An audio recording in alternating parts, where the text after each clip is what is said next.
Hello மக்களே, welcome to telly talks. Karthigai Deepam new version வரப்போகுது கூடிய சீக்கிரம் அப்படின்னு சொல்லிட்டு பேக் டு பேக் ப்ரோமோஸ்லாம் லான்ச் பண்ணாங்க. ஈவன் டெலிவிஷன்லேயே பார்த்தீங்கன்னா ஸ்லைட்ஸ்லாம் போட்டு அதில் டிஃப்ரெண்ட் பிக்சர்ஸ்லாம் வந்து ஷேர் பண்ணியிருக்காங்க. நானுமே இன்ஸ்டாகிராமில் ஷேர் பண்ணியிருக்கேன். இப்போது இந்த சீரியல் அதாவது நியூ வெர்ஷன் வந்து என்னையிலேருந்து ஸ்டார்ட் ஆகுது அப்படின்ற டவுட் எல்லாருக்குமே இருந்துச்சு. அதுக்கான அஃபிஷியல் அப்டேட்டாக இந்த சீரியலோடைய ஹீரோயின் வைஷ்ணவியை கொடுத்துருக்காங்க. ஆக்ட்ரஸ் வைஷ்ணவி சீரியலில் இவங்களுடைய கேரக்டர் நேம் என்னவா இருக்கும் அப்படின்னு நினச்சிட்டு இருந்தோம். Because சீரியலுடைய title name Karthigai Deepam. So அந்த சீசன் 1ல் பார்த்தீங்கன்னா கார்த்திக் தீபா அப்படின்னு இருந்துச்சு. இப்போயுமே வந்து ஹீரோ நேம் கார்த்திகா தான் இருக்கும் எனக்கு தெரிஞ்சு.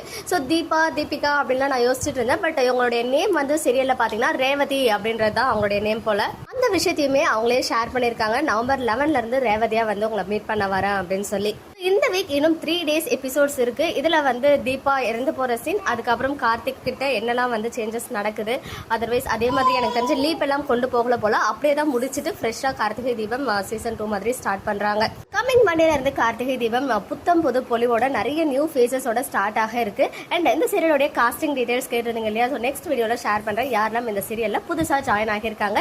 அண்ட் பழைசா இருந்தாங்க இல்லையா, அந்த கார்த்திகை தீபம் சீசன் 1ல இருந்து யாரெல்லாம் ஸ்டில் இதுலயுமே இருக்காங்க அப்படின்ற விஷயத்தையும் நான் வந்துட்டு ஷேர் பண்றேன். கார்த்திக் அண்ட் ரேவதி இந்த ஆன் ஸ்கிரீன் பேரை மண்டேல இருந்து பார்க்க ரெடி ஆகுங்க. ஒரு ஃப்ரெஷ்ஷான ஆன் ஸ்கிரீன் பேரை பார்க்க போறோம். ஓகே மக்களே, நெக்ஸ்ட் வீடியோல மீட் பண்றேன். எக்ஸ்க்ளூசிவ் அப்டேட்ஸ்க்கு மறக்காம நம்ம யூடியூப் சேனலை சப்ஸ்கிரைப் பண்ணிக்கோங்க.